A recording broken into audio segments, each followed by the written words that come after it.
Bam. Welcome to the show tonight, guys. Live stream. Advocates for Justice Legal Service. We provide the tools, you do the work.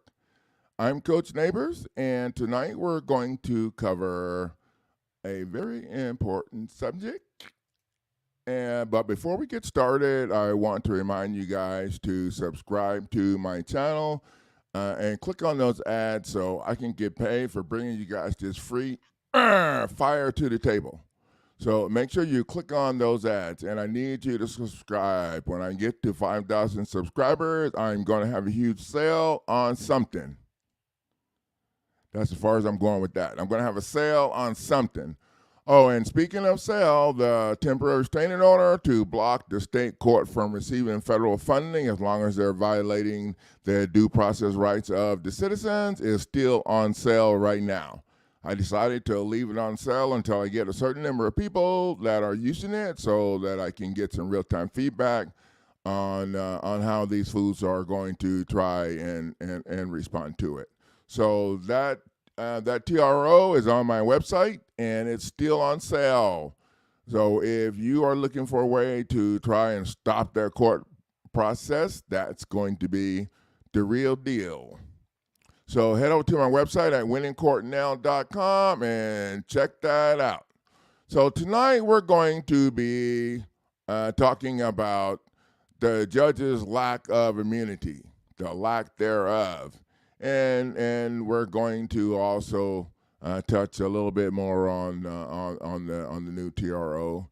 And if we have time, I might put together, I might share with you guys a little script that you can use if you have to face a judge. So that's what we're going to be doing tonight. So we're about to get started. Fire in the hole. Okay, the topic tonight, the main topic of tonight is the judge's lack of immunity.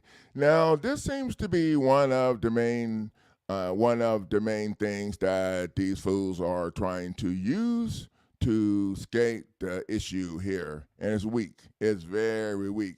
If you understand your document, then there's no way they're going to be able to stick this in your face.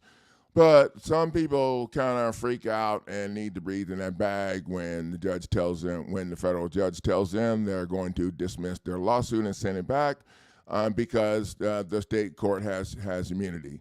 Now, the main thing with that is that the state court doesn't have immunity. If the state court had immunity, then there wouldn't be a statute of limitations on the time allowed to sue for foreclosure, for wrongful foreclosure. Most statutes, I think, is 3 to 5 years that you have to sue for wrongful foreclosure. So I don't understand how these fools can say that the state court judge has immunity when there's statutes on the books where you can sue them for wrongful foreclosure. I'm just keeping it simple. So that's the deal. But let's just move on. Let's move on from that. So the judge's lack of immunity. Number one thing that if I'm facing a judge, I'm going to ask the judge, is this hearing an administrative hearing or a judicial hearing? Because in a judicial hearing, the court is supposed to respect your constitutional rights, and the court is supposed to go by common law, and the court is supposed to provide you due process. Now, in an administrative hearing, you don't get none of those things. And that's the kind of hearing that you're in. You're in an administrative hearing. And the reason you're in an administrative hearing is because they're jamming you up with their statutes and codes. Oh, wait. We already covered the fact that statutes and codes are not valid laws because they do not contain the 3 elements that your state constitution mandates must be present for something to be a valid law. And I'm not going to send you to go do your homework on this because I'm talking crap, so I'm going to back it up. So the 3 elements are the enacting clause, which tells everyone from what subject the law comes from and what authority the law comes from and who's subject to following it, the title and the body. Statutes and codes do not have any of the 3 elements necessary to be considered a valid law. And so, therefore, the court's statutory jurisdiction is in violation of the due process. So, and that's the problem.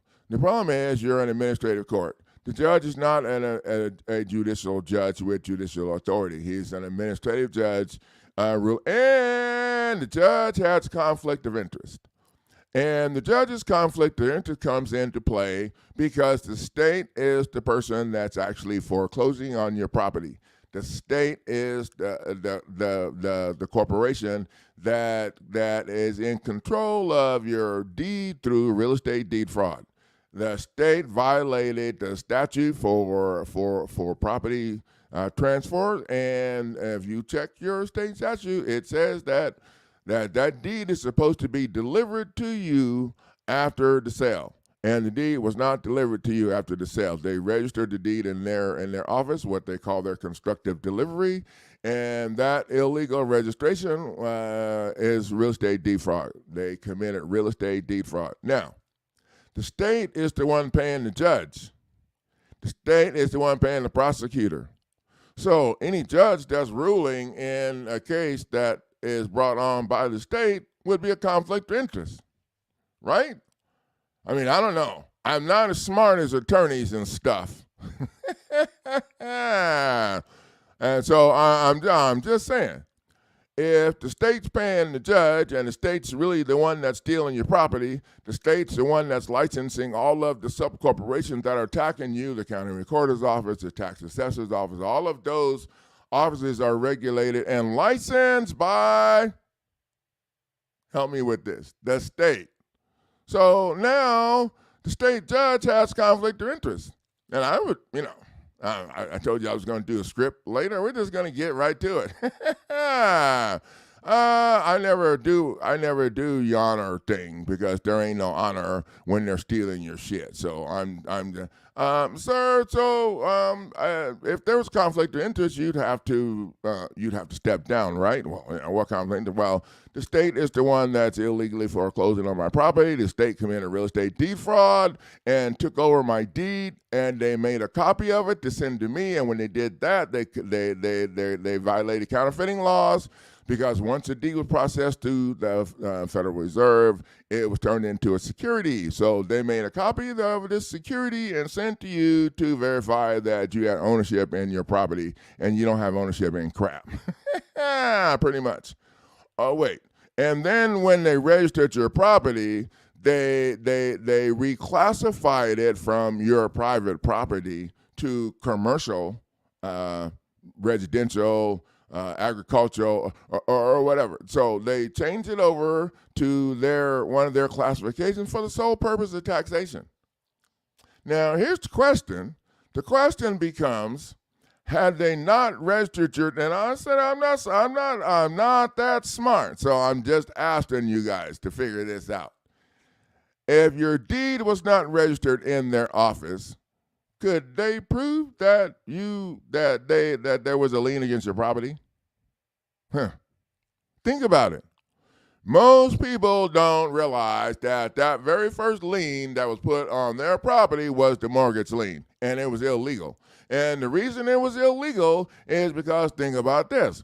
If there were several people who owned property, in order for them fools to take out a fake lien against your property, everybody that owns the property would have to be present to sign, right? I'm just going to answer myself. Yeah. So the fact that they accepted your signature on the lien against the property proved that you owned it already and you got the shaft. So that's the nicest way I could put it without having people grumpy because I'm saying the wrong word. So there you go. If your deed was not registered in their office, could they verify that there was a lien against your property? Could that be a way for people to challenge their mortgage before you're behind and facing foreclosure? I don't know. I'm not that smart. I'm just saying. Could that be possible? If you challenge them to return your deed as mandated by the state statute, if you challenge them to return your deed, could they prove later that there was a lien against your property? Okay, I'm a little stuck on that because I think that's freaking pretty badass. And I'd like to know what people think about that. Now, chime in down below in the comment and let me know what you think about that. If your deed was not registered in their office, could they verify that there was a lien against your property? I don't know. I want you guys to tell me that if you think that's if that work out. If your deed was not registered in their office, would they be able to prove that there was a lien against your property? So that's something everybody needs to think about, because if you get control of your deed, could you with the mortgage payments? I don't know. I'm just asking. I'm not an attorney.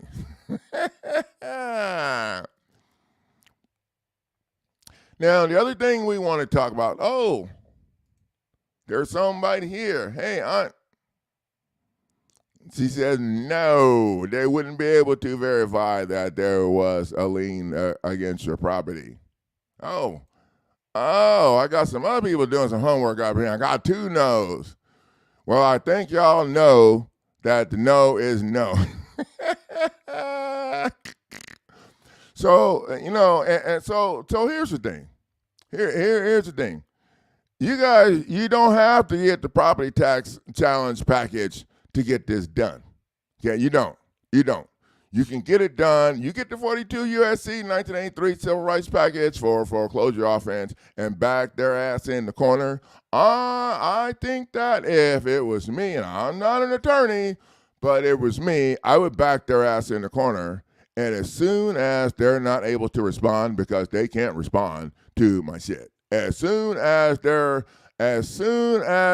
time to respond lapses, I would send them a letter letting them know that this whole thing could go away. Orlando. Welcome to the show. This whole thing could go away as soon as they deliver your deed to your house as mandated by the state law. The state law mandates that deed's supposed to be delivered to your house, not registered in their damn office down there, allowing them to do all this shenanigans.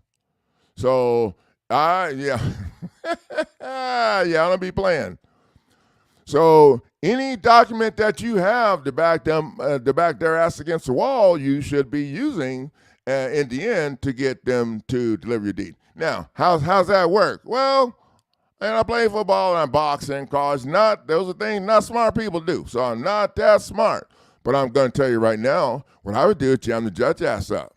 If you're facing the judge, I would jam the judge up. Look, judge, these people committed real estate defraud because the statute for transforming property mandates that my deed is supposed to be delivered to my house. And I'm still waiting for that. Oh, wait. They delivered a fake-ass copy. And they copied a security. And when you copy your security, it's called counterfeiting. Right, sir? If I did that, you would have some... Okay, never mind. You might want to at least give the judge a chance to open his or her mouth before you jam them right in the middle of this. But, that's what I would do. I would tell them, Judge, I'm here today to order you to make them deliver my deed to my house as the law mandates. We're here to follow the law, right? That's your job, to make sure they follow the law. Because I'm a private citizen. I'm a citizen of the public state I was born in. I'm not subject to your statutory jurisdiction. I'm not subject to your statutory law. So, there you go. I think I'm talking too much.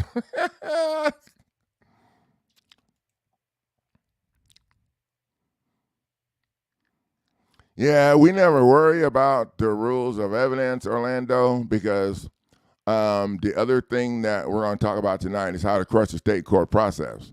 And the way you do that is by adding the players who signed.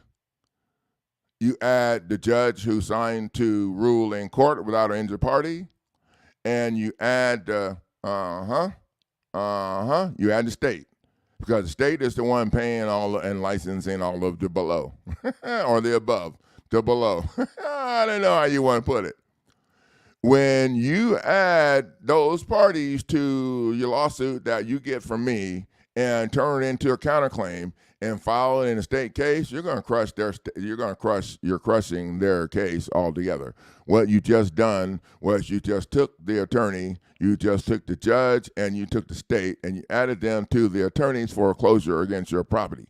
Now, if you want to be funky about it, if you want to be hard about it, then you need to claim the attorney's property in your counterclaim as damages.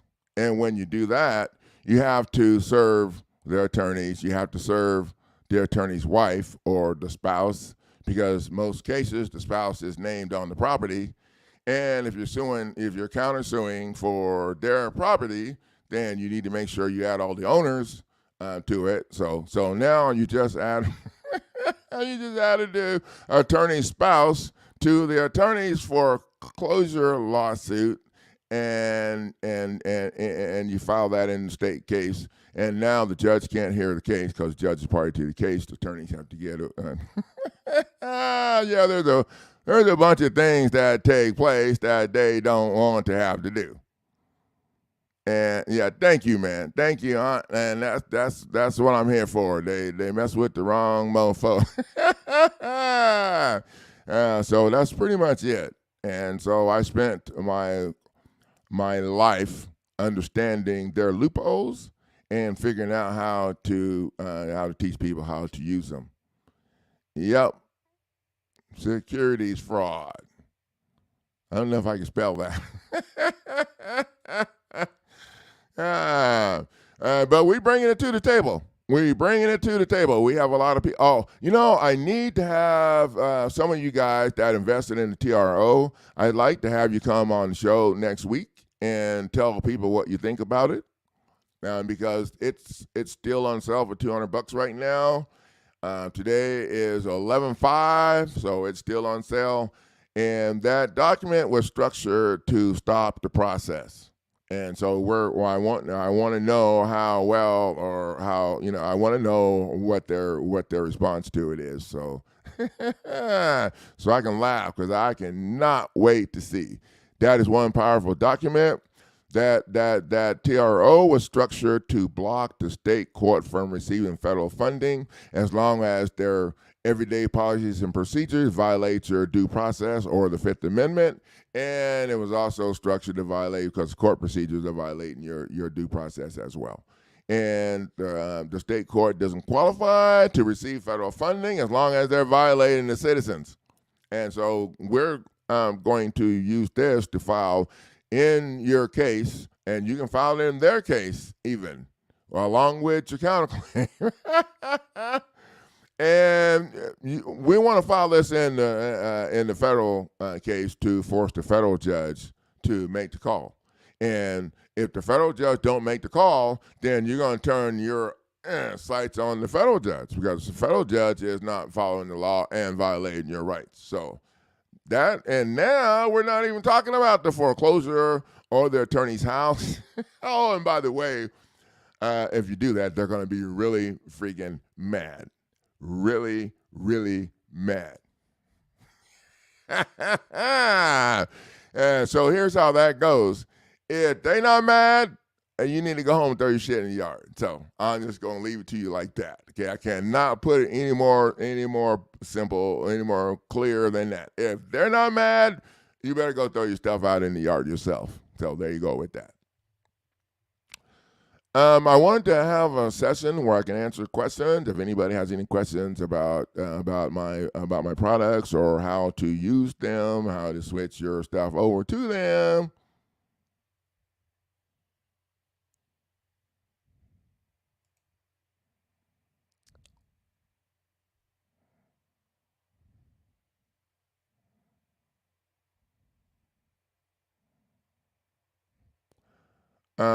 Well, Holly, in California, you guys have non-judicial foreclosure. So if you're taking action at the gate, then you're just going to be adding the people, the attorney involved, or the lender or whatever. Because in most cases, if you're acting before all of the crap rolls down the hill and you get into eviction court, then there's no case for you to file in. You have to file your own illegal foreclosure, illegal against a lender. And if you're in the eviction court process, then sure. The updated instructional videos that I have on my instructional video playlist outlines all of the steps that we are using to crush the state court process, whether it's a regular state court process, traffic ticket, or whether it's eviction. It freaking don't matter. It don't matter because we're going after the process and not arguing their lies. And that's also the reason why I don't need to hear all of the things that a lot of people, the emotional things that a lot of people think that I should listen to so I can understand their case. If they're taking your shit, then that's pretty much. In my program, what we've learned is that we have to go after the illegal court process that they're using to violate you, not the lies. Okay? If you go after the lies, you may well go throw your own shit in the yard because you have to go after the illegal court process that they're using to violate you. And we're going after the parties that are initiating and signing on to further that whole thing. And that's making a huge difference. And it's a lot of fun. It's a lot of fun. I'm going to put the banner to my website here if you guys are interested in going to my website. Now, if you're interested in getting into my program, I need you to go to my website. That's scrolling across the bottom of the screen. And take a look at your options.